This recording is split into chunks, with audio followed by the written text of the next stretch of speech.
The Salt Bride. Have you ever tasted the air before a storm?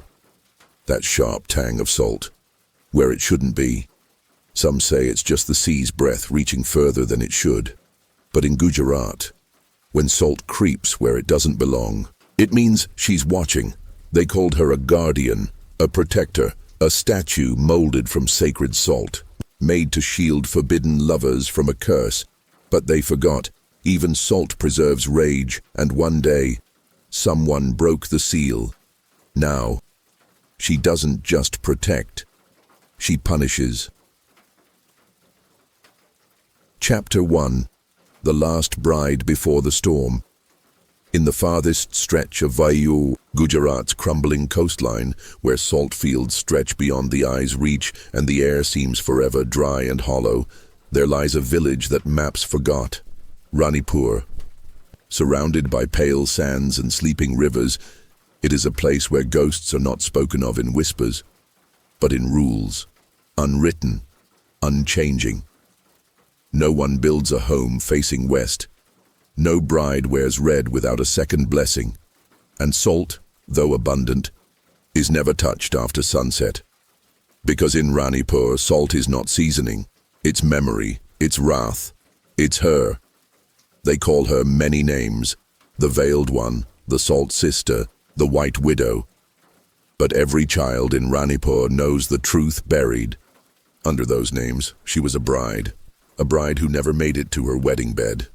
And so she waits, and if she comes for you, she does not knock. She sifts, creeps, climbs, until your breath dries out, your lips seal shut, and your heart bursts in a coffin of white. But the story didn't begin with her vengeance. It began with love, forbidden, dangerous, defiant. The year was 1943. India was in flames, freedom chants in Delhi, rebellions in Bengal. But Ranipur, trapped in its salt-crusted silence, remained unchanged, a village divided not by geography, but by caste. On the eastern side, in a mansion wrapped in jasmine vines, lived Leela Vyas, daughter of Pandit Devesh Vyas, the high Brahmin, priest whose word was law. Fair-skinned, graceful, raised in Sanskrit chants and strict tradition, Leela moved like someone born into perfection, but cursed with curiosity. Across the field, on the edge of the salt pans, lived Arav, the youngest, son of a Dalit family of salt workers. His skin was darkened by sun, hands coarse with labor, but his eyes held stories, and his voice, when he sang, could make the river pause. They should never have met, but they did. It began at the old Shantika temple, a ruin even then. Leela, sneaking away from her mother's shadow, would come to sketch the broken idols. Arav came to rest his sore legs after carrying buckets of brine. At first they didn't speak, then a shared mango, then stories, then songs, then letters buried in salt. By the time the rains came, they were in love, desperately, secretly, irrevocably. But love in Ranipur was never just love, it was a crime. The village elders saw omens, dead, cows, a red moon, a crow that would not leave the banyan tree. Pandit Devesh forbade Leela from leaving home. Arav's brothers beat him till he couldn't walk for days. The goddess Shantika's name was invoked. Rituals were held, but lovers defy fate until fate bites back. They ran. No one knows how far they made it. Only that when the villagers found them 3 days later, it was beneath the same banyan tree where they first met. Their bodies were posed, hands clasped, their eyes sealed shut by thick white crusts, their tongues swollen, and their skin encrusted, not burned, not frozen, salted, as if the earth had exhaled salt into their pores. Carved in the tree trunk above them was a single line in Sanskrit: "Let the impure not wed. Let the sacred not stain." Ranipur froze. The priest was the first to act. Terrified of divine retribution, he consulted the scrolls, ancient brittle records kept in the temple cellar. Among faded chants and binding prayers, he found a rite so old it had no author. Salt Bride, a statue carved from the purest salt drawn under the blood moon, drenched in saffron, veiled in silence, blessed with ash and camphor. The bride would absorb what the land rejected: impurity, rebellion, passion. She would stand guard over cursed unions. One salt bride was made and placed at the Shantika temple. Then another, then more. Over the decades, every household that dared a risky match, low and high caste widow remarriages, inter-village alliances, would receive a salt bride. No questions, no refusals. And from 1943 onward, there were no more deaths until 2023. Until Ishan, he was 10. Bright, curious, and raised by his grandmother after his mother fled Ranipur to escape the dust. Ishan loved stories, ruins, and anything that made his grandmother frown. One afternoon, chasing a stray puppy into the ruins of Shantika temple, he found her, the first salt bride, still veiled, still watching. She stood beneath a beam of light, as if waiting for someone. Salt flakes curled around her base like dried petals. Ishan didn't know what she was, only that she was beautiful and cracked. Without knowing why, he reached out. The moment his skin touched her face, she shattered, not like a statue, like a mouth exhaling. Dust filled the air. The light dimmed, and the veil didn't fall. It floated. For a moment, it hovered in front of Ishan's face. Then gently it wrapped around his shoulders like a shawl. He ran. But the salt followed. That night, the first dream came. He was in a dark field, barefoot, the earth wet beneath him. Ahead stood a figure, tall, veiled, unmoving. As he approached, she turned. Not her head, just her veil. Beneath it was no face. Only teeth, rows of them, glistening, wet, and behind her stood hundreds more, all brides, all veiled, all waiting. When Ishan woke, his bedsheets were damp, not with sweat, but with tiny white specks. He rubbed his fingers together. Salt, cold and grainy, too much to be an accident. And his window, it was open. Even though his grandmother never let him sleep with it unlatched. He called out to her, but her room was empty. She had gone to the temple to light the morning lamp, a ritual she never skipped, so he did what all curious boys do. He followed the salt, out the door, across the cracked pathway, through the alley that once led to the priest's quarters, and then he saw it, footprints, outlined in salt as if someone had walked barefoot and leaked brine from their soles. They led to the edge of the village well. He peered in. Nothing. No splash. No ripples, no whispers. But as he turned away, a glint caught his eye. Hanging from the side of the well was a scrap of red fabric, aged, brittle, and unmistakably bridal. By noon the village buzzed. Salt had returned. Not just in Ishan's home, but scattered in strange places. On rooftops, beneath thresholds, between wedding bangles locked in jewelry drawers. And then came the screams. An elopement had taken place. A young couple, Devya and Kiran, both from different castes, but modern, confident, unapologetic, had run away 2 weeks ago. They'd returned the night before, ready to announce their marriage, ready to challenge the norms. They never made it to the courtyard. Their bodies were found in the school playground. Stiff, salt white, arms fused together like twine dipped in acid. Their tongues gone. The villagers knew. The salt bride had returned. Meera Joshi, now a deputy inspector in the district, received the call with a sick sense of déjà vu. She had left Ranipur to escape its myths, but the myths had followed her into adulthood, into the edges of her sleep, into the cracks of her dreams. She returned wearing a badge and doubt. The first place she visited wasn't the crime scene. It was the ruins. Shantika Temple stood as it had for 80 years, broken, scorched, salted. But one thing was different.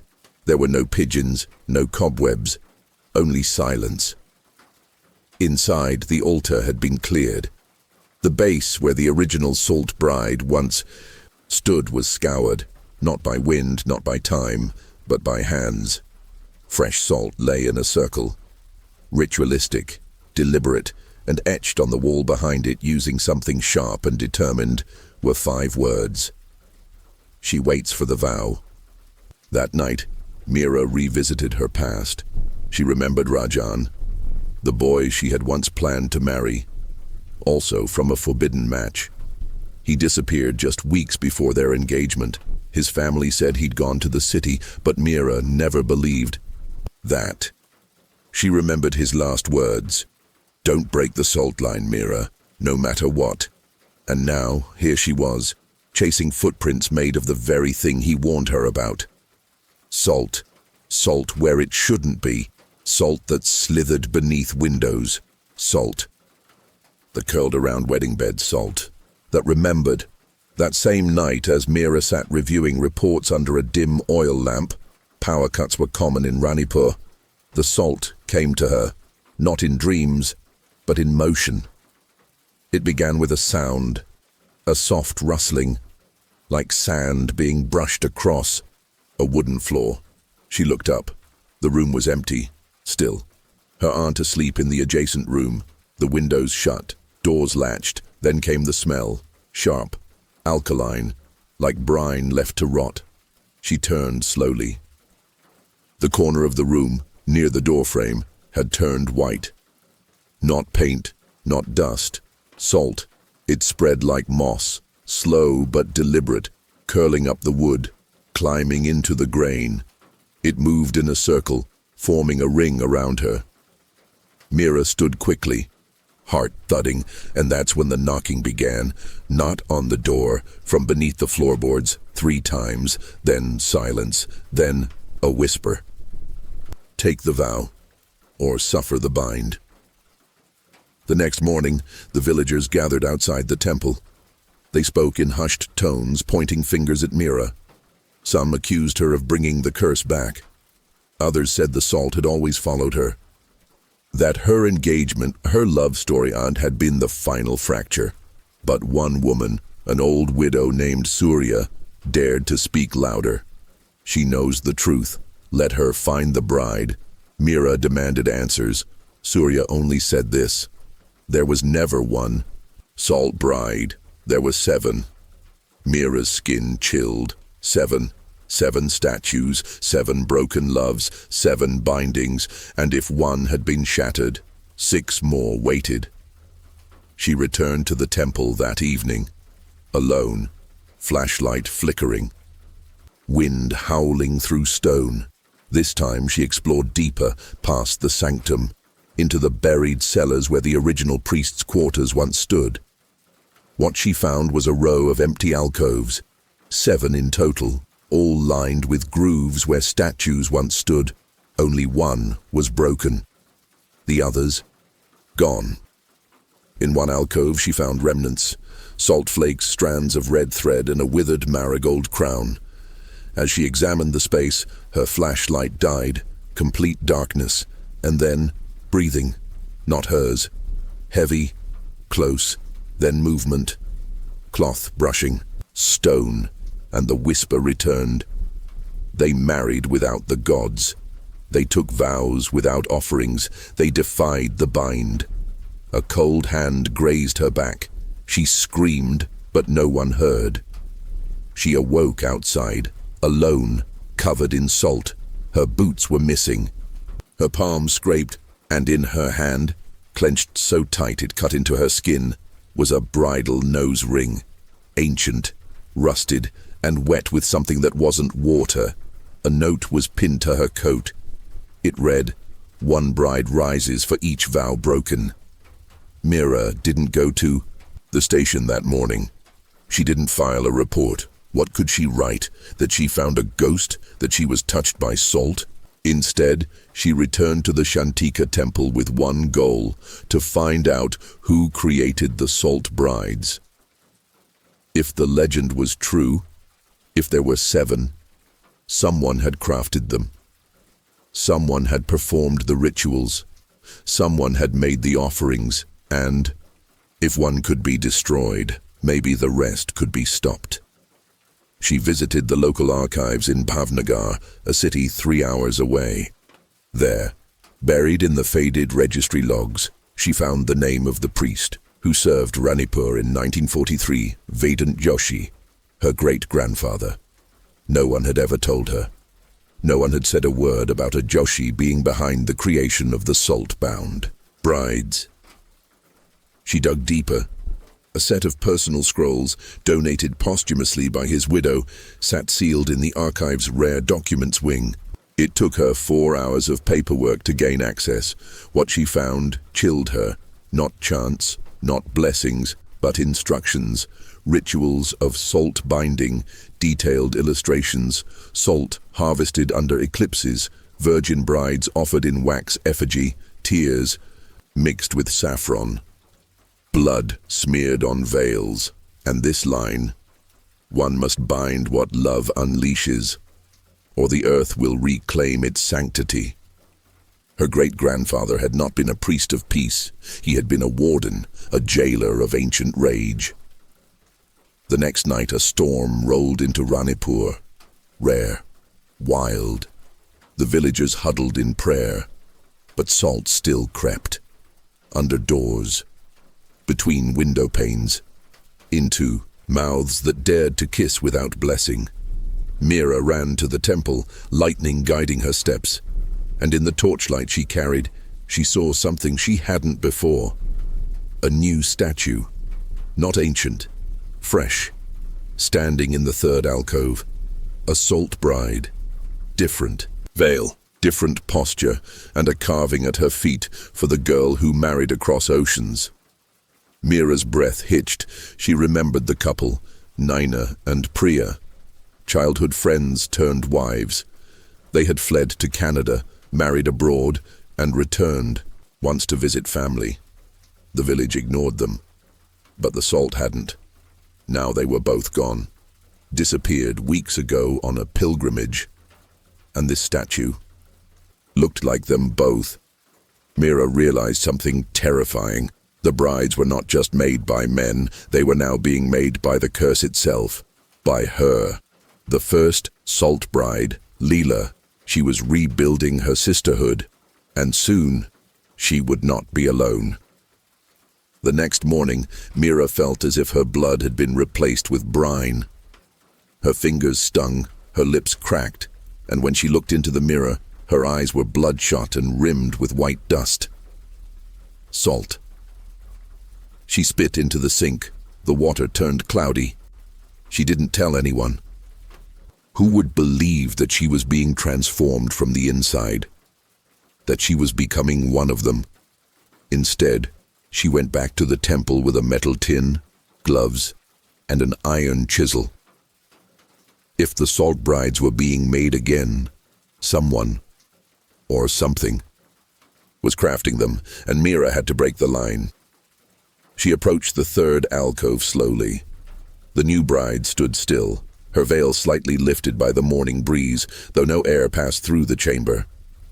Her salt body sparkled unnaturally, and underneath the crust, Meera swore she saw veins. She raised the chisel. The instant it touched the statue's arm, the air thickened, and the torchlight went blue. Then came the voice. She took vows without flame, without thread, without fire, without God. Meera stepped back. The statue bled. A crack opened along its forearm, and out dripped something that wasn't salt water. It was warm, red, alive. The veil snapped toward Meera, as if pulled by an invisible wind, and before she could scream, it wrapped around her face. She fell. The veil whispered. One by one, they return. She woke in the hospital. 3 villagers had found her unconscious at the temple's entrance, wrapped in bridal cloth. Her body temperature was dangerously low, but her skin showed no frostbite. Her hair, once black, now had streaks of silver. Visiting doctor from the city insisted she had suffered a seizure. But Meera knew. She had crossed into the Salt Bride's domain, and she had been marked. The nurse who bathed her found salt embedded under her fingernails, and every time she closed her eyes, she saw a face, Leela's face, at least what was left of it, eyes hollowed by betrayal, lips sealed shut by duty, a bride never kissed, a woman never blessed, a heart never buried. Back in her aunt's home, Meera researched everything she could find on local variations of salt curses, ancient rites, folk marriages, spirits of the scorned. She found matches in Mauritania, in Chile's Atacama Desert. Even in the salt flats of Utah, in every case, salt preserved grief, and grief turned into wrath. But in Ranipur, it was more than just preservation. It was multiplication. Each broken vow created another bride, another curse, another death, and... Now Meera feared. The last bride wouldn't wait much longer. The final alcove was not empty. It held her own name. For the one who turned away. For the one who turned away. Meera couldn't stop staring at those words, carved into salt. For her, not metaphorically, not symbolically, literally. The sixth alcove now bore her name. But the final alcove, the seventh, was empty. And that terrified her even more, because something was still waiting, something that hadn't yet been summoned. She locked herself in her aunt's storeroom, flipping through every document from the Bhavnagar archive. The pages of her great-grandfather's scrolls no longer looked like historic curiosities. They looked like blueprints. She traced the ritual again. Salt, harvested under a blood moon, the heart of a sacred animal, the breath of a living witness, and a final vow. Each salt bride required a death, but not just any death, a sacred death, a death that defied the rules. Meera began to cry. She had once wished for freedom. Now she wished she had obeyed. She tried to leave Ranipur, packed a bag, called for a car, and waited on the main road. But no car came, and the road gone. Where the highway once led to Bhavnagar, there was now only a vast, empty salt field. Endless, white, blinding. She turned back toward the village. It was closer than before, much closer, as if the salt had moved the earth, as if it wanted her to stay. That night, as she lay in her childhood bed, the air grew heavy.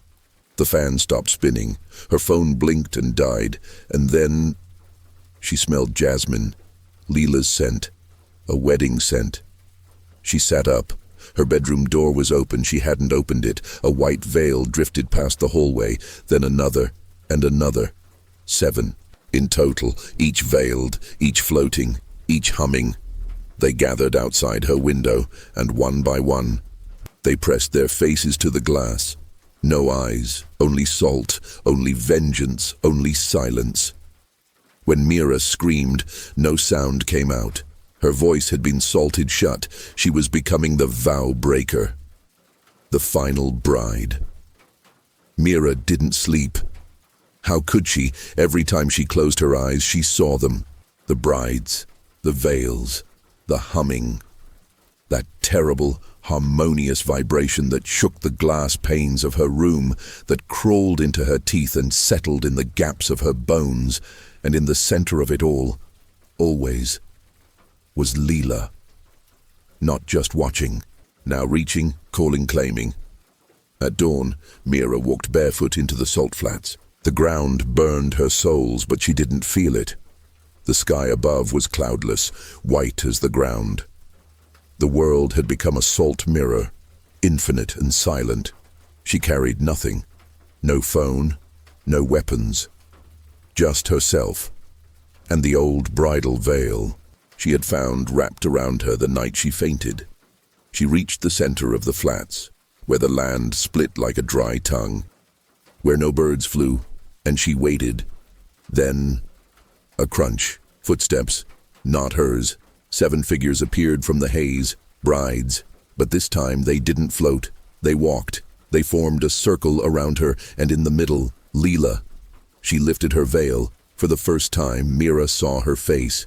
Beautiful once, now cracked, a face sculpted by grief, lips that had never tasted joy, eyes salted shut for eternity. She opened her mouth. No sound, just salt, pouring out, cascading, forming a ring around Meera's feet.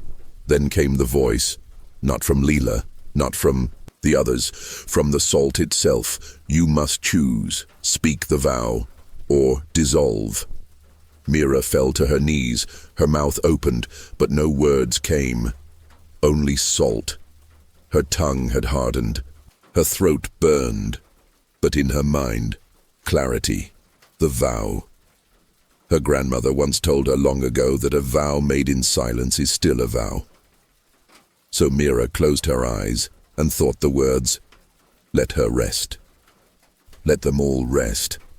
I return what was taken. I bless what was broken. Nothing happened at first.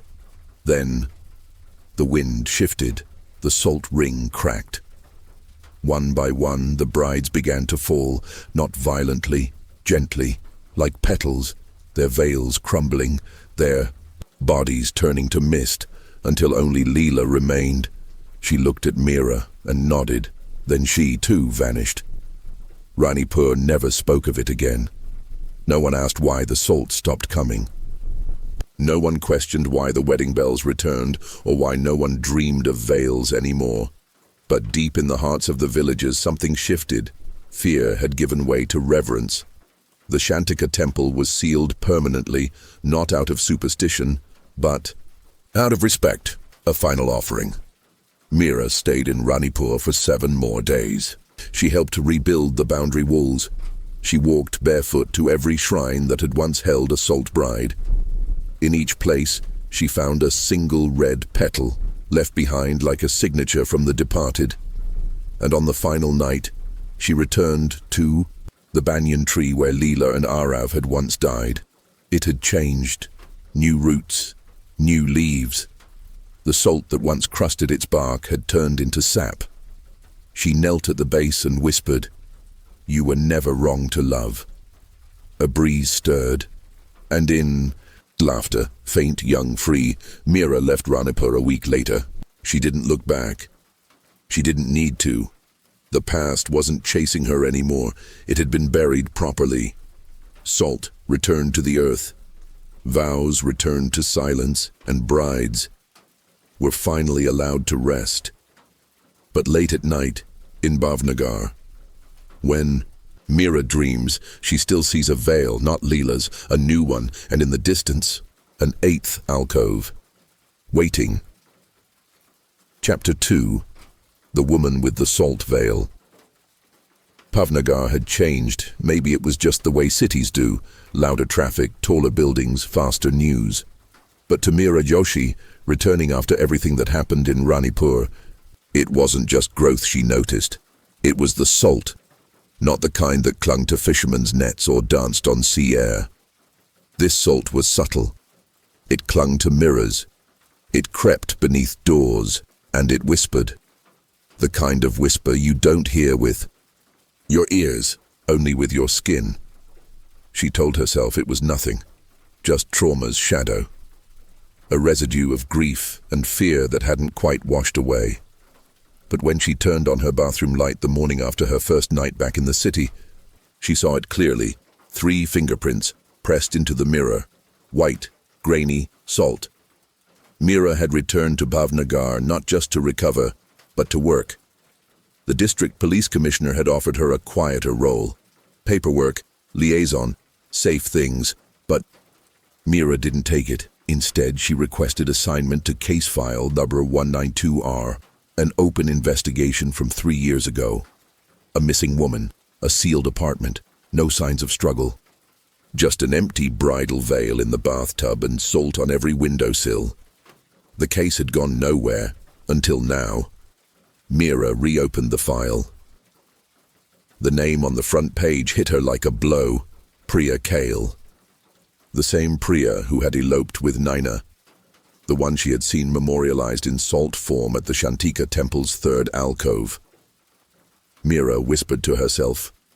They followed her here. She visited the apartment, Unit 4B, 6th floor, eastern side. The lock had long been changed. The door had a new coat of paint, but inside, the air still held it, that dry crackle of salt-dusted air. That faint scent of jasmine crushed under stone. She stood in the bathroom staring at the empty tub.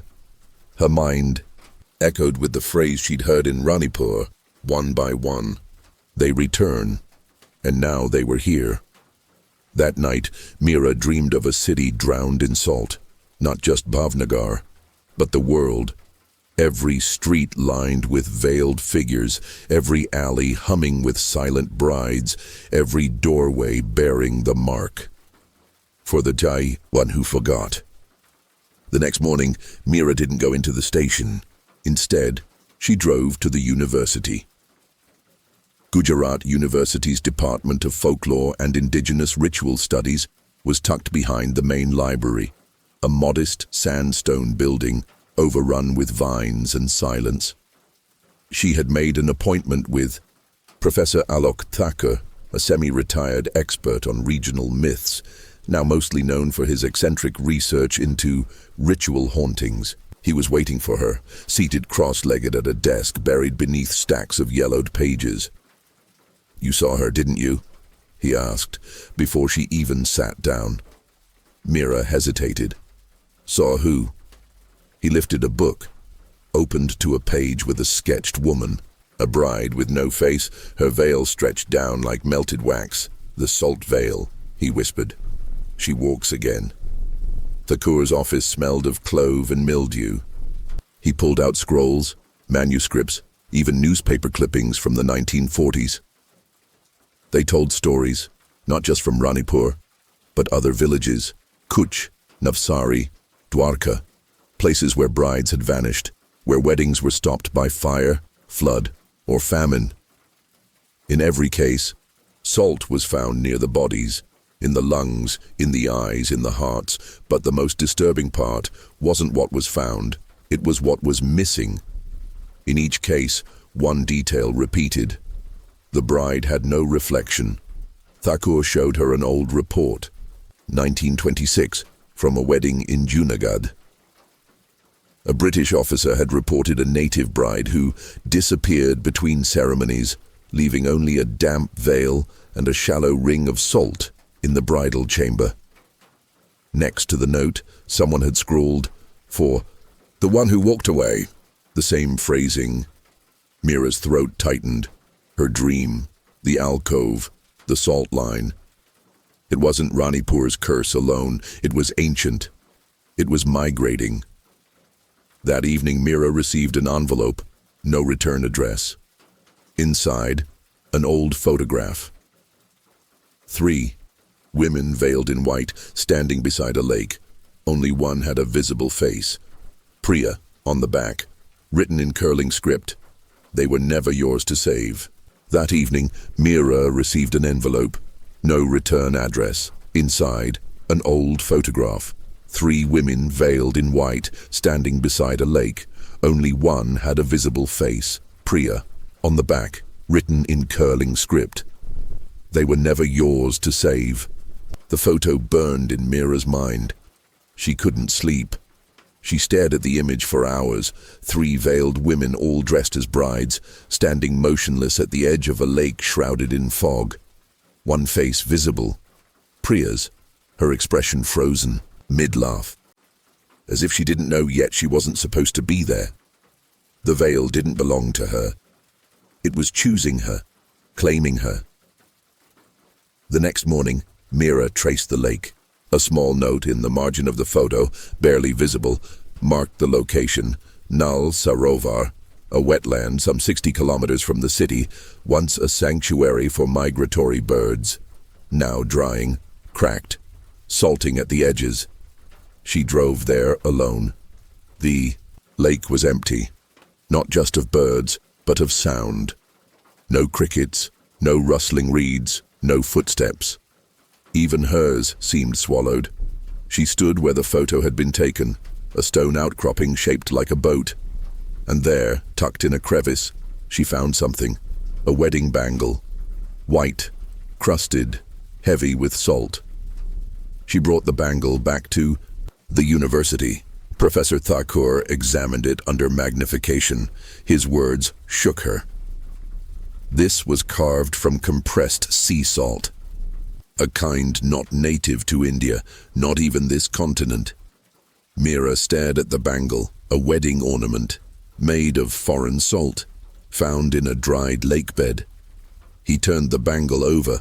On the inner rim, etched in ancient Gujarati, "The bride is not yours. The veil chooses the soul."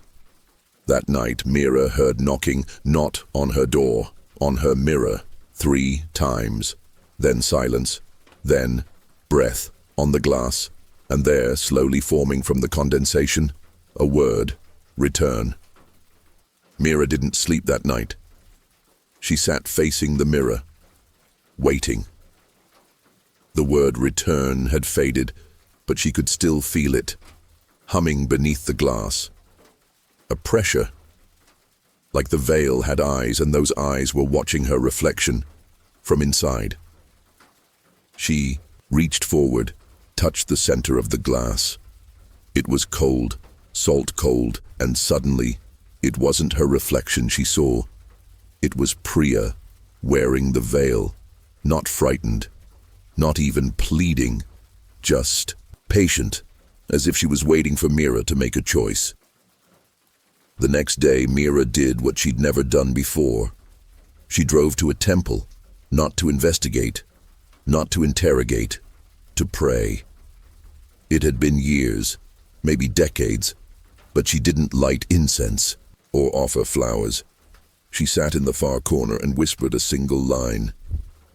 "If she wants me, let her take me, but show me why." The wind outside answered, a gust, sharp, salty. That evening her phone rang, unknown number, a voice, garbled, as if spoken through water. "You asked, so now you will see."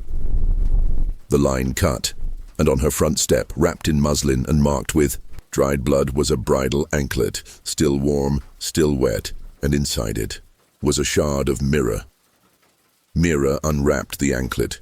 She held it in her palm, the shard of mirror glinting under the porch light. It wasn't just any piece of glass, it was hers, from her own mirror, from her own house. She checked.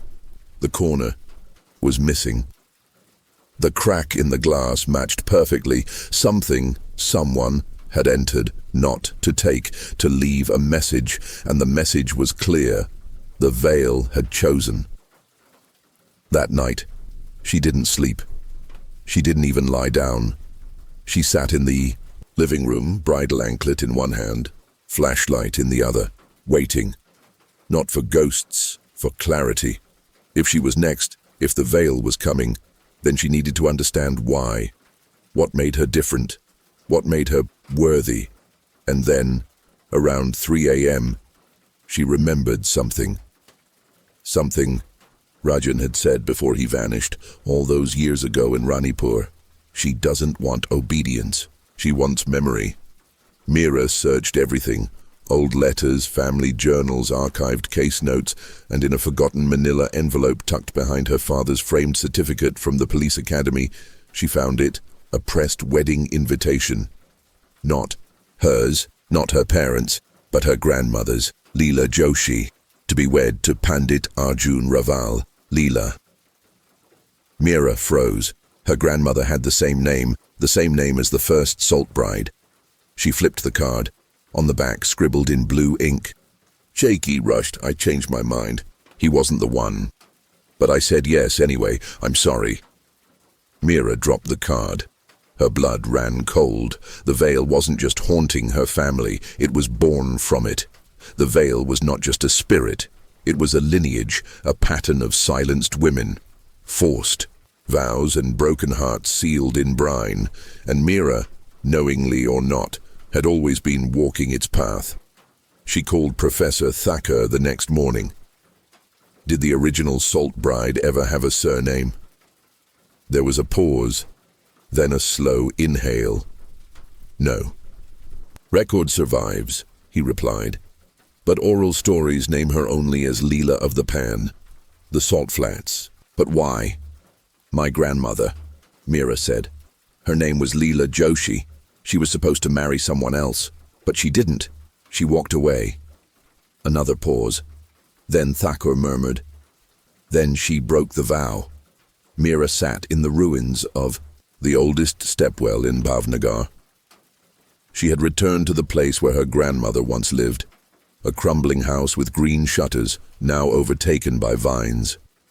Inside, dust coated everything except for one thing, an old dressing mirror, untouched, its surface coated with a thin white sheen. Meera approached it, and this time she didn't flinch when she saw Leela, the first one, veiled, motionless, but not malevolent, just waiting. Behind her stood other women, dozens, all in bridal wear, all faceless, all silent. Meera placed the bridal anklet on the mirror frame. The salt lifted, the veil thinned. Leela spoke, not with words, but with thought. You must finish what? I could not. Give them the choice. Then the mirror cracked, not shattered, cracked open, and inside it Meera saw something she never expected, herself, wearing the veil, but still free, still unbound, and around her. The salt was melting. Meera drove for hours, no map, no destination, only instinct. Somewhere between Bhavnagar and the ghost of Ranipur, the road began to blur. Paved lines gave way to dusty paths, then to salt. She was back, not to the place, but the feeling, that buzzing in her ears, that weight behind her eyes, that ancient hum in her veins. The veil was near, and she was no longer running from it. She stopped the car at a dried riverbed, stepped out. The air shimmered, hot, still, full of memory. She walked until she found the remains of a small shrine, crumbled walls, a shattered idol, and in the center, a circle of white, salt, but not untouched. Someone had drawn 7 figures in the ring, 7 women, 6 veiled, one with her head uncovered. Her Meera sat in the center of the circle, closed her eyes, and for the first time, she called them out. Loud Leela Priyanaina Devya Kirandrani Jyoti. Their names echoed, and the air changed. Soft footsteps surrounded her. 7 shadows stood around her, veils fluttering, not in threat, but in reverence. And then Leela stepped forward, spoke again without sound. Free them. Free us all. Break the pattern. When Meera opened her eyes, the salt had turned to sand. The drawings were gone, but in the middle, left for her to find, was a single silver thread, coiled, glowing, warm to the touch. The beginning of a new. Veiled Meera returned to Bhavnagar carrying the silver thread in her hand. It pulsed faintly, like a heartbeat, like memory. But it wasn't just a keepsake. It was a task, a beginning, and a warning. Back in her apartment, she laid the thread across her grandmother's old mirror. Its reflection shimmered, not showing her face, but the faces of all 7 women. For the first time, they were unveiled. Each, one smiling, not bound, not erased, remembered. Meera spent the next weeks traveling, not as an officer, not as an investigator, as a witness. She visited villages with salt on their altars, shrines with bridal anklets nailed to the walls, lakes that still whispered, homes where girls had vanished on wedding nights, and in each place she left a piece of the veil. Not as a curse, as a key, a choice. For those about to take vows they did not choose, for those who still heard humming in the night, for those who never got to say no. She never wore white again. She never married. She didn't need to. She had taken the oldest vow of all, to break the chain, And somewhere deep in the salt flats, beneath stars too ancient to name, 7 brides danced barefoot, not to mourn, to celebrate. Chapter 3. The Brides Who Never Slept. The world had gone quiet. It wasn't peace, it was breath being held, and Meera Joshi, though far from Ranipur's haunted soil, knew this silence wasn't safety. It was suspense, because breaking the curse wasn't the end. It was the beginning of something older waking up, something that had waited not just in veils and salt, but in sleep. After Bhavnagar, Meera traveled farther, into Gujarat's desert villages where sand blew like whispers and dried-up lakes turned into mirrors of the sky. It was in one such place, a nearly abandoned hamlet called Mahuda, that she first heard of the sleepers. A woman in a red shawl approached her at a shrine and spoke a single phrase. They never closed their eyes. Meera blinked. Who?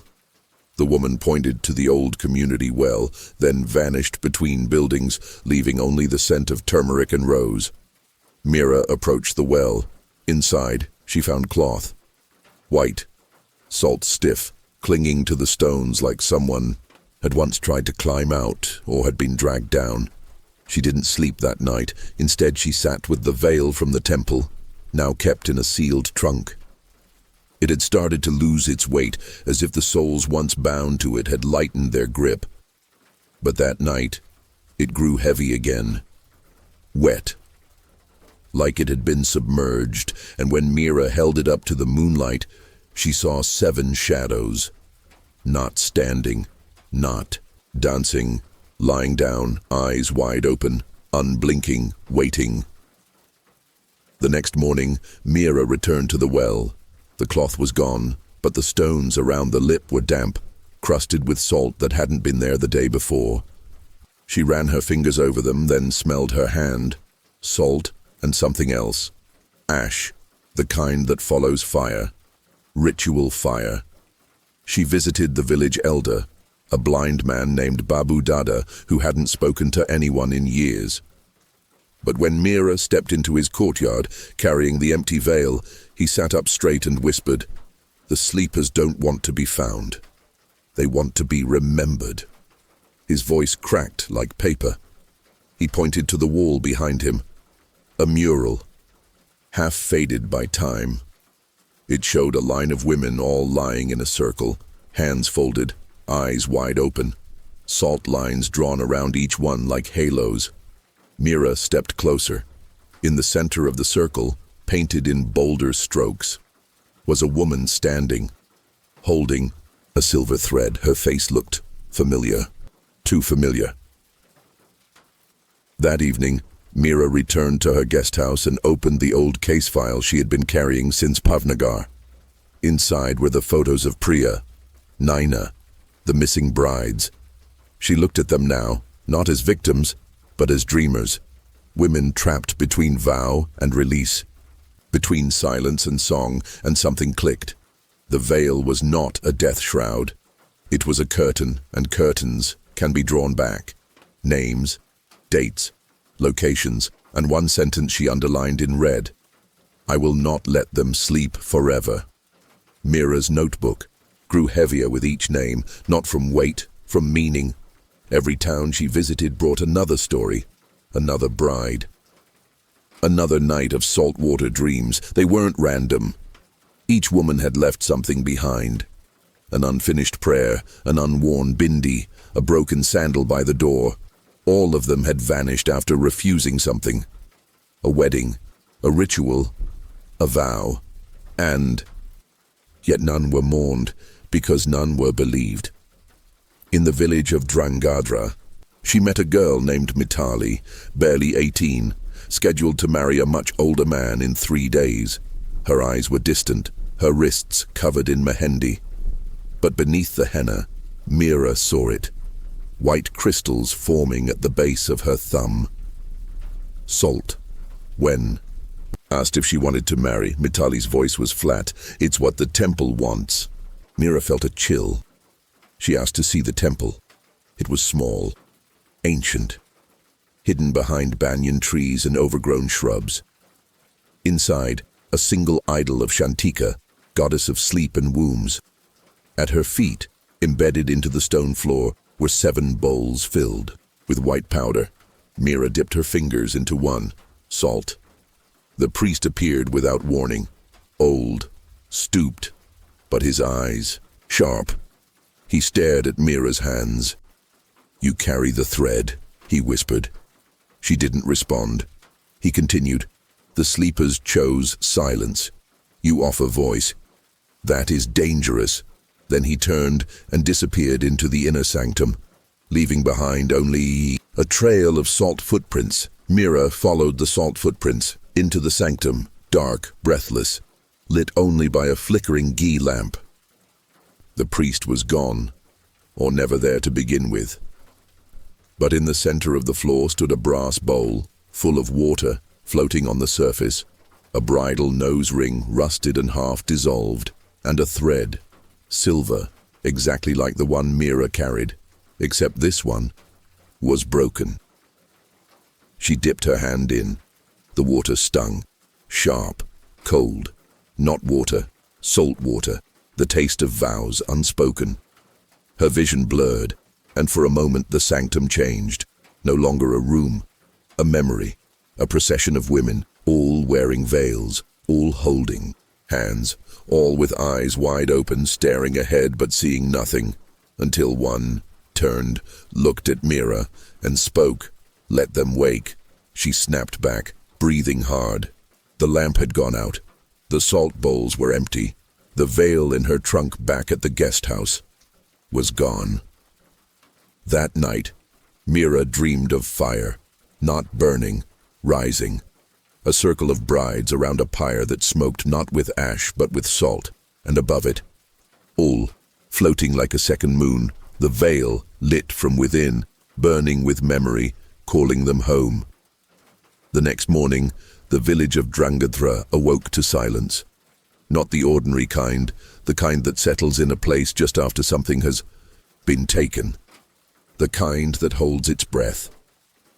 At the edge of the village, just beyond the temple wall, the salt pans shimmered with something new. A line of footsteps, bare, feminine, leading away from the well. Meera found them just after sunrise. She followed them across the fields until they disappeared at the threshold of a dried riverbed. There, half buried in the earth, she saw fabric, a veil, but not hers. This one was darker, grayed, and pulsing faintly. She didn't touch it, she just watched. As the morning light shifted, the veil seemed to breathe, and in the wind, she swore she heard humming, the same lullaby her grandmother used to sing, the one Meera never knew the words to. Now, the salt did. She returned to the guest house. The veil she'd carried for weeks, the sacred silver-threaded one, had not disappeared. It had been replaced. Folded neatly on her pillow was a new veil.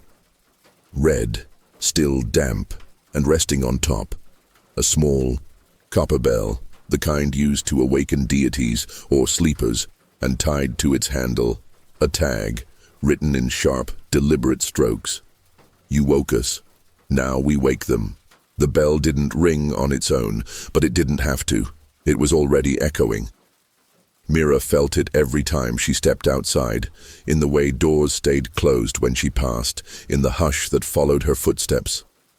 The village knew something had changed. They just didn't know if it was a blessing or a reckoning. Neither did Meera. She carried the new red veil and the copper bell to the village shrine that evening. The sun was low, dipping behind the thorn trees, casting long shadows. She didn't pray. She placed the veil on the shrine step, set the bell on top, and waited. Nothing moved, no birds, no wind, no insects. Then the ground beneath her vibrated, subtle, like breath. She turned around. 7 women stood at the edge of the field. No one had seen them arrive. They wore no veils, just white saris soaked at the hem with salt water, and their eyes, wide open, awake. Meera didn't move. One of them stepped forward. Priya. She didn't speak. She raised her hand, and in her palm was a seed, small, black, wrapped in thread. She offered it to Meera. Meera accepted without asking, as her fingers closed. Around it, she understood. The sleepers weren't rising to haunt. They were rising to grow. The curse had twisted them into ghosts, but now they were becoming something else. Memory made flesh, witnesses made whole, and Meera. She was their gardener. The seed was warm in Meera's palm. It pulsed, not like a heart, like memory. Every beat, a vow remembered. Every throb, a name never spoken aloud. The 7 women stood in silence, watching. Then, as if moved by a signal Meera couldn't hear, they turned and began walking into the salt. Not toward the village, but away from it, toward the dead fields where nothing had grown for years. Meera followed. The earth changed under her feet, from dust to brine, from brine to salt, from salt to something soft. The field they reached was still, flat, cracked. She had seen it before in dreams, always empty, always humming. Now the humming was real. The brides formed a circle. Priya pointed. To the center, Meera understood. She knelt, dug with her fingers, made a shallow hole, and placed the seed inside. The salt around it glowed faintly. The wind picked up.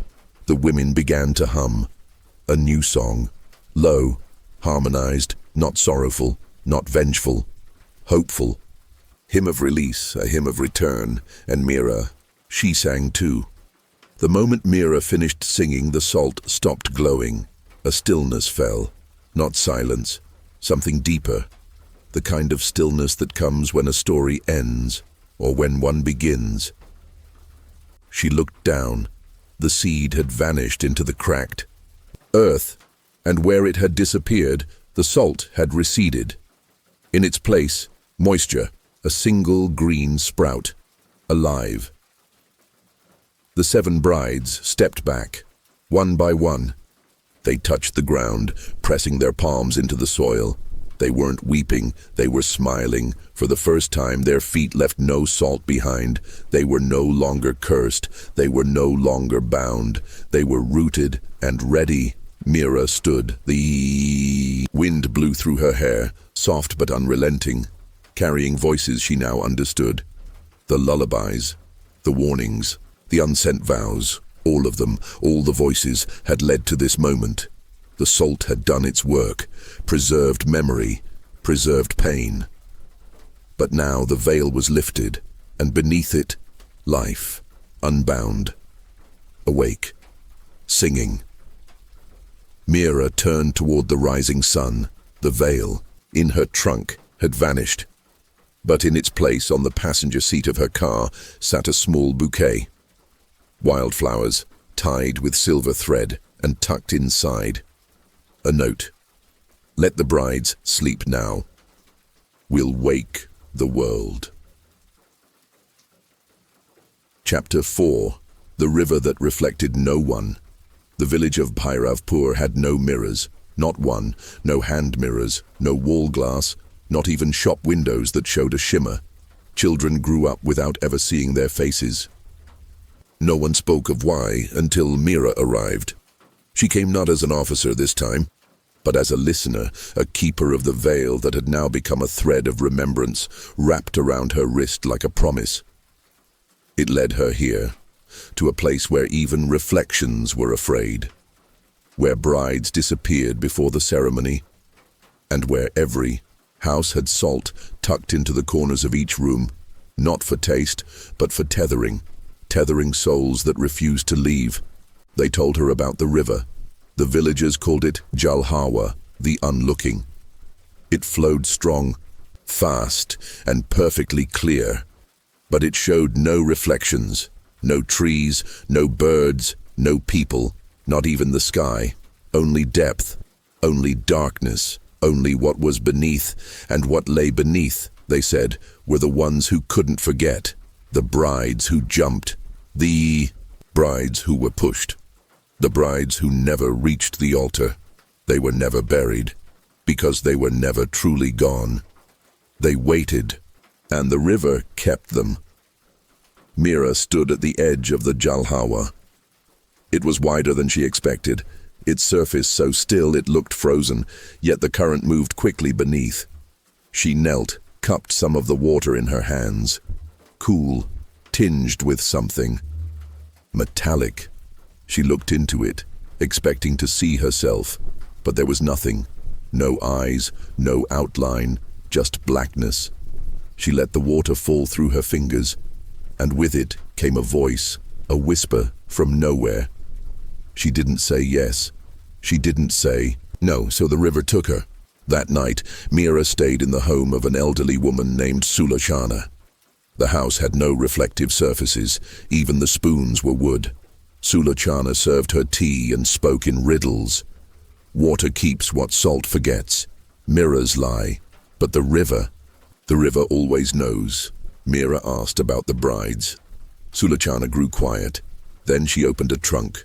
Inside were veils, dozens, some stiff with salt, others delicate and floral, each folded with care. "These are theirs," she said, "the ones who disappeared. Their families never came to take them back." Meera ran her hands over the fabric. Each one held a story, a silence, a decision half made, and all of them unfinished. That night, Meera dreamed of drowning, but not in fear, in memory. A hand reached up from the black water, not to pull her down, but to pass her something, a shard of glass, a mirror. And inside it, Meera saw a bride's face, mouth open, eyes wide, screaming. Meera woke with a gasp, her throat dry, the scream from the dream still echoing in her ears. She sat up. The room was dark, but the veil Sulochana had given her, a pale one, brittle at the edges, had moved. It now lay across her mirror shard, the one she'd carried from Ranipur, and on its salt-dusted surface, etched as if by fingertip, "Find her." Sulochana was already awake, boiling water, staring out the window. She didn't turn when Meera entered. She was the first, Sulochana whispered. Before the river changed, before the mirrors turned black. "Who?" Meera asked. The bride who looked too long, the one who knew her face, and still said no. She poured 2 cups of chai, added salt instead of sugar, and handed one to Meera. Later that morning, Meera walked the riverbank. The villagers said she was wasting her time, but she felt something beneath the soil, beneath the silence. She stopped where the ground dipped, a slope hidden by wild grass and broken stones. There, half buried, she found a bangle, not rusted, polished, still warm. She looked up. Across the river, standing at the far edge, was a woman in red, veil lowered, not waving, not moving, just watching. Meera opened her mouth to speak, but the woman turned and walked into the water, without a ripple, without a sound, as if the river had always belonged to her. The villagers told stories of her, but only at night, only when the moon was hidden. They called her the bride beneath, and she had no name, only salt, only silence. Some said she was the river's guardian, others said she was its prisoner. But everyone agreed. She had once looked into a mirror too long, and it had looked back. Meera returned to the river the next day, bringing only the polished bangle she'd found. This time she waded in. The water was colder than before, but not cruel. It felt curious, like it wanted to know her. She walked knee-deep, then waist, and stopped when the current shifted, not from wind, from presence, from breath. She turned slowly. There she was, the woman in red. Closer now, face still obscured, but arms outstretched, and, in her palms, a mirror, shattered. Meera reached out. The woman didn't hand her the pieces, she let them go. They sank. Into the river, gone. When Meera returned to shore, her hands were bleeding, faint cuts, as if she'd touched glass, and in her palm, curled like a question, a single shard, the only piece that hadn't sunk. Its surface was smooth, but it showed no reflection. Only salt. And in the center, barely visible, a blink. Meera didn't tell anyone about the shard. She wrapped it in gauze and tucked it inside her notebook, but she could feel it pulsing, soft, subtle, like a second heartbeat. That evening, the villagers gathered. They had heard about Meera stepping into the Jalhawa. Some came to thank her, others came to warn her, and one, a girl no older than 14, stepped forward with a question. "Did you see her?" Meera nodded. "She." "Let the mirror go," the girl whispered. "Then you were chosen." "Chosen for what?" Meera asked. The girl didn't answer. She only placed a folded paper in Meera's hand, a drawing, childlike, of a woman kneeling at the river, and behind her, 7 brides, their faces scratched out, but one still intact, Meera's. That night, Meera returned to the river one last time. She carried no veil, only the shard. She stood at the edge and waited. The water did not ripple, but the moonlight flickered, and slowly, from the center of the current, a hand emerged, palm up. Waiting. Meera placed the shard into it. The hand closed, then dissolved. The shard sank. But Meera didn't feel loss, she felt release. She turned to leave, but before she did, she glanced one last time into the water, and there, for the first time, the river showed her face. Meera didn't speak of the reflection. Not to the villagers, not to Sulochana, not even to herself. Some truths are too sacred for words, but the change was clear. The next morning, the air in Bhairavpur smelled different. Fresher, like rain on dry stone, and for the first time in living memory, a mirror was seen hanging in a home. Not by Meera, but by the girl who had given her the drawing. When asked why, she only said, "Because I want to know who I am." That afternoon, Sulochana returned to the river with Meera. She carried a small box wrapped in white cloth. Inside, a necklace. Silver, brittle, stained with age. "My sister's," Sulochana said. "She never crossed, never returned. I thought the river took her, but maybe she was waiting." Meera nodded. They placed the necklace at the water's edge. The current did not take it. It simply accepted it. That night, Meera stood alone by the water. She held the last of the veils, the one Sulochana had kept, and she let it go. The wind caught it, carried it out over the river, and for a moment, just a moment, Meera saw them all. The brides, not drowning, not vanished, but walking along the riverbed, their reflections whole, their names returned, their silence lifted. She turned away and didn't look back, because she didn't need to. The veil was gone, and in its place, her face remained. Chapter 5. The House That Bled Salt. It was never marked on any map, not in red, not in ink, only in memory. Locals called it Bawan Suka, the dry house. But Meera knew names never told the full truth, because the house was anything but dry. It wept. From its walls, from its floors, from the very nails in its beams, salt crusting over time, like skin over an unhealed wound. She arrived in the town of Sanpura, following a trail that had grown colder. No new disappearances, no river, no temple, just stories. About a house abandoned for 70 years, a wedding that never finished, a bride who locked herself inside, and salt that bloomed after she screamed. The house stood at the edge of a dried-out field, 2 stories tall, wooden shutters permanently ajar. A veranda caved in on the right side. Meera stepped closer. The air grew heavier, like walking into breath held for too long, and at the threshold, carved into the frame, "Return the dowry, return the dead." Inside, the air was dry but not empty. Salt lined the corners of the room like cobwebs, furniture covered in white sheets that had turned stiff and grainy. Every step Meera took echoed, not just off the walls, but inside her chest. There were no photos on the walls, no signs of life, except one room, upstairs, door slightly open, a faint scent of jasmine, and music, old, a wedding song, playing from a gramophone with no record. Meera pushed the door open. Inside, a bridal trunk covered in salt, but untouched by time. A veil rested atop it, still red, still folded, and beside it, a handprint pressed into the wall, white, crystallized, too small to be recent, too fresh to be forgotten. Inside, the air was dry but not empty.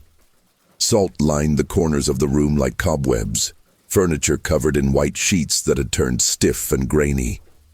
Every step Meera took echoed, not just off the walls, but inside her chest. There were no photos on the walls, no signs of life, except one room, upstairs. Door slightly open, a faint scent of jasmine, and music, old, a wedding song, playing from a gramophone with no record. Meera pushed the door open. Inside, a bridal trunk, covered in salt, but untouched by time. A veil rested atop it, still red, still folded, and beside it, a handprint pressed into the wall, white, crystallized, too small to be recent, too fresh to be forgotten. Meera didn't move. She listened. The song still played, but now there were footsteps, slow, deliberate, pacing behind the walls. She stepped toward the trunk, opened it. Inside, wedding bangles, anklets, a nose ring, all covered in salt, and beneath them, a letter, written in charcoal. On fabric, he left. I stayed. I bled. The house remembers. Meera touched the note, and the gramophone fell silent. The air shifted. A gust of wind slammed the door shut behind her, and when she turned, the veil was gone. But something now stood in the far corner, veiled, still, facing the wall, waiting. Meera didn't speak, didn't move. The figure remained still, as if carved from shadow, veiled, motionless. But the salt, it began to shift. A soft trail of it leaked from beneath the hem of the figure's dress, flowing outward, coiling toward Meera's feet, not rushing, calling. She stepped back. The figure flinched, not toward her, away. A small sound escaped its veil. Not a growl, not a hiss, a sob, the kind a bride makes when the doors close behind her and she realizes she is now a wife. Meera took a risk. She reached out, held out the letter. The figure didn't take it, but the salt paused, hung still in the air, then slowly receded, back toward the walls, back into the seams, back into the bones of the house. The veil fluttered once, twice, then collapsed, empty. The figure was gone, but the air had changed. So had the house. Meera turned back to the trunk, where the letter had been. There was now a key, old wrought iron, its handle shaped like a salt crystal, and, carved into the top, for the locked room below. Meera found the door behind the staircase, half concealed behind a cracked wall of plaster and years of dust. The key slid in easily, as if it had never been turned, as if it had been waiting. The lock clicked, and the door breathed open. A single step led down, then another. The air below was damp and sharp, salt saturated every breath. But something else clung there too, blood, or its memory. The cellar was narrow and low. Candle stubs lined the stone walls. At the far end stood a small wooden altar. On it, a bridal statue unfinished, its face uncarved, its eyes hollow, a veil draped over the crown, not fabric. Salt, pressed and sculpted, cracked in places. Meera stepped closer. A book lay open before it, ink long faded, but one phrase remained dark. She bled here, and so we bind her. The house didn't just weep salt, it fed on it, every broken vow, every unshed tear, every scream that couldn't reach the wedding hall. Salt was how it remembered, salt was how it kept her. But Meera was not here to preserve her, she was here to release her. She placed her hand on the statue's head, closed her eyes and whispered, "He left. You stayed. But I am here. You don't have to be." The salt veil cracked, split, and fell. The statue crumbled, and for a moment the whole house exhaled. The walls shook, the floor wept, and then silence. True silence. Not empty, but at peace. Meera found the door behind the staircase, half concealed behind a cracked wall of plaster and years of dust. The key slid in easily, as if it had never been turned, as if it had been waiting. The lock clicked, and the door breathed open. A single step led down, then another.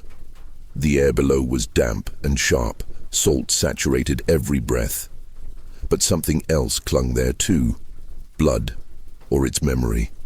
The cellar was narrow and low. Candle stubs lined the stone walls. At the far end stood a small wooden altar. On it, a bridal statue unfinished, its face uncarved, its eyes hollow, a veil draped over the crown, not fabric. Salt, pressed and sculpted, cracked in places. Meera stepped closer. A book lay open before it, ink long faded, but one phrase remained dark. She bled here, and so we bind her. The house didn't just weep salt, it fed on it, every broken vow, every unshed tear, every scream that couldn't reach the wedding hall. Salt was how it remembered, salt was how it kept her. But Meera was not here to preserve her, she was here to release her. She placed her hand on the statue's head, closed her eyes and whispered, "He left. You stayed. But I am here. You don't have to be." The salt veil cracked, split, and fell. The statue crumbled, and for a moment the whole house exhaled. The walls shook, the floor wept, and then silence. True silence, not empty, but at peace. When Meera climbed the stairs again, the house felt different. The air didn't cling, the salt had stopped blooming. She passed the room with the trunk. The door was wide open now. Inside, the bed was bare. The veil was gone, but the handprint on the wall, that remained. Only now, it was surrounded by 7 others, smaller, fainter, as if the house had released more than one soul, as if grief had company and healing did. 2. Meera placed her hand next to theirs. The salt didn't sting, it welcomed, it glowed. A thank you, a goodbye, a letting go. Chapter 6. The child who carried the veil. They said she was born in silence, no cry, no gasp, just salt on her lips and a shadow. At the window, the midwife never spoke again. The father vanished before sunrise. Only the mother remained, and the child, they named her Neva. But the village called her something else. Bhut Dolhan, the ghost bride, because by the time she turned 7, she'd already carried the veil. Meera arrived in the village of Koradia after hearing rumors of a girl who never blinked, who walked into temples and made candles die, who refused to speak, except to someone no one could see. She didn't believe it until she saw the salt, trailing behind the child's bare feet like frost. Neva stood in the middle of the playground. Children gave her space. She wasn't cruel, she wasn't wild. She was elsewhere. When Meera approached, the girl looked at her. Her eyes were wide. dark, and very, very old. Too old for 7. In her hands she clutched something tightly, a folded cloth, veil-like, but wrong. Too stiff, too grainy. Meera knelt beside her. I see?" she asked. Neva didn't answer, but slowly she unfolded the cloth. Inside it, salt formed into a perfect ring, and in the center, a name, not Neva's, Leela. Neva stood in the middle of the playground. Children gave her space. She wasn't cruel. She wasn't wild. She was elsewhere. When Meera approached, the girl looked at her. Her eyes were wide, dark, and very, very old. Too old for 7. In her hands she clutched something tightly, a folded cloth, veil-like, but wrong. Too stiff, too grainy. Meera knelt beside her. I see?" she asked. Neva didn't answer, but slowly she unfolded the cloth. Inside it, salt formed into a perfect ring, and in the center, a name, not Neva's, Leela. The next morning, Neva was gone. Her mother hadn't heard her leave. No footprints, no door left open, just the salt ring, still on the floor, but inside it now was a second name, Meera. She picked it up with shaking hands. The salt stung her skin, burned, etched. The veil had passed, not from one woman to another, but from something older to something awakening. The ghost bride had chosen, and Meera was no longer just a witness. She was a bearer, again. Meera didn't sleep. She sat on the floor staring at the salt ring. Inside it, her name had already begun to dissolve. The grains shifted slowly, as if rearranging themselves into a new shape.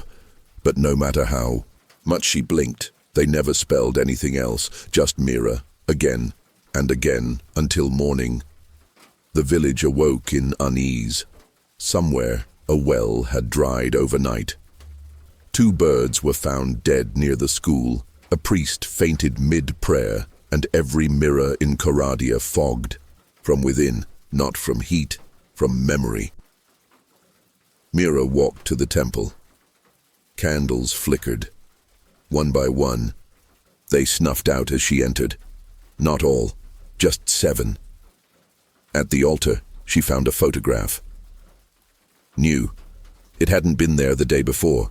It showed Neva sitting on the temple steps, but in her lap, the veil, the real one, the cursed one, the ancient one, and behind her, only faintly visible, were hands, 7 of them, resting gently on her shoulders, brides who had never left. That night, Meera stood at the edge of the village. The air buzzed, silent thunder, unspoken vows. She laid a ring of salt around herself, the same size as the one Neva had drawn. She waited, and the wind obeyed. Out of the darkness came the child, still barefoot, still veiled, but different now, not haunted, anointed. She sat beside Meera, eyes never leaving the veil, and finally she spoke. "They don't want to rest." Meera turned to her. "Then what do they want?" Neva placed the veil in Meera's lap. "They want to be seen." That night, Meera stood at the edge of the village. The air buzzed. Silent thunder, unspoken vows. She laid a ring of salt around herself, the same size as the one Neva had drawn. She waited, and the wind obeyed.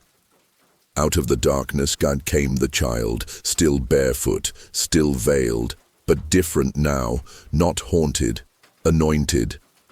She sat beside Meera, eyes never leaving the veil, and finally she spoke.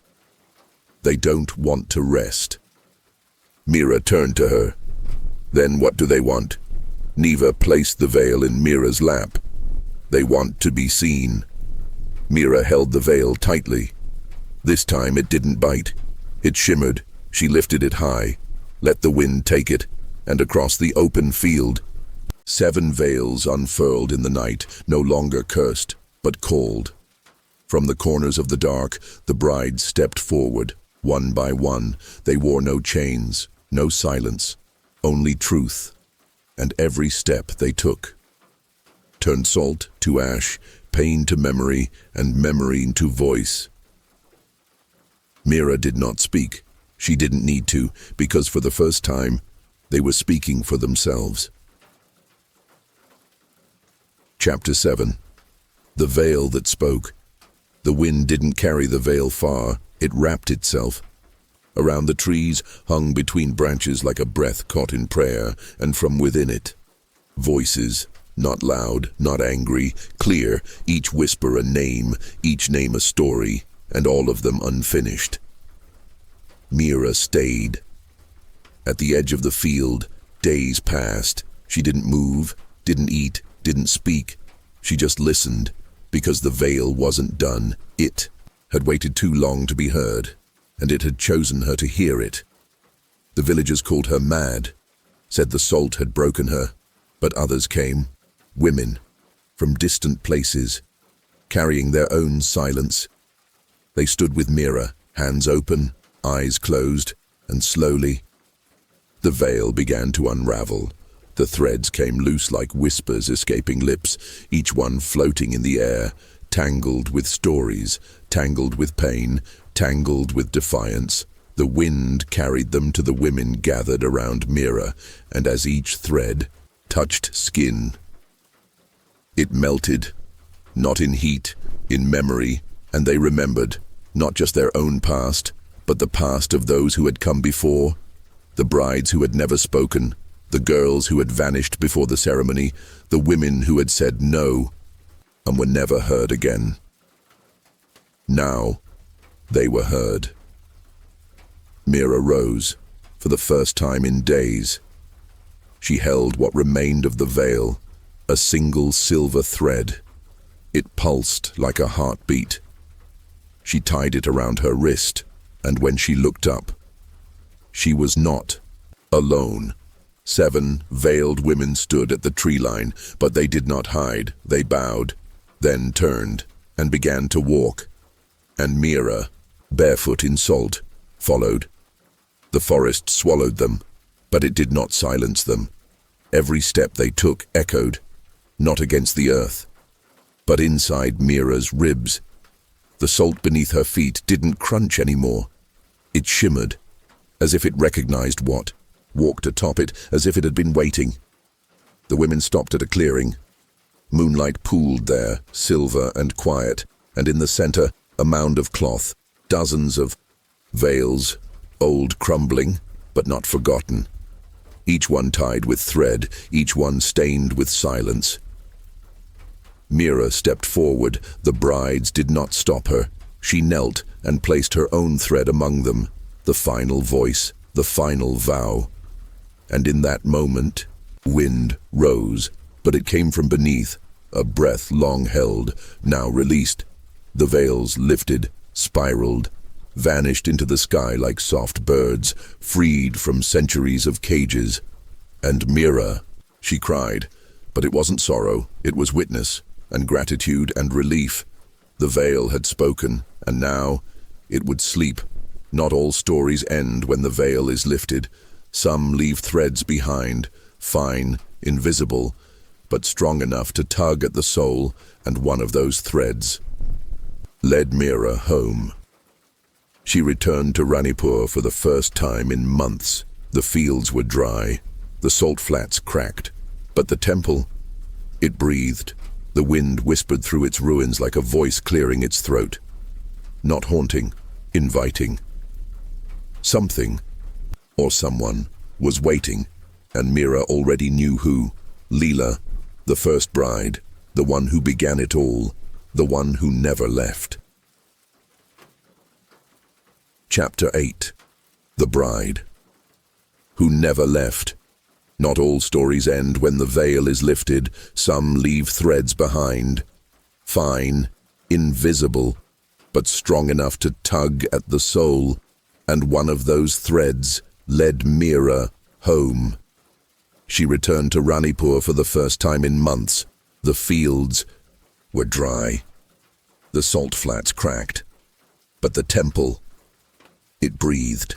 The wind whispered through its ruins like a voice clearing its throat, not haunting, inviting. Something, or someone, was waiting. And Meera already knew who. Leela, the first bride.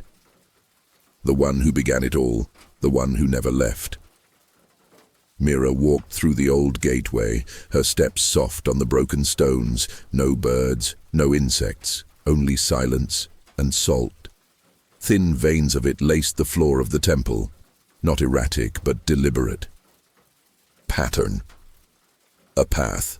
She followed it. It led her to the altar, the place where Leela had once knelt, where vows were twisted, where love was punished, where silence became scream. And there, resting in the center untouched by time, a bridal comb, still inlaid with red stones, still shining. Meera picked it up. The moment she did, the salt stirred, not around her. Within her, a voice rose, not separate, not ghostly. It came from her own mouth, but it wasn't hers. I never left.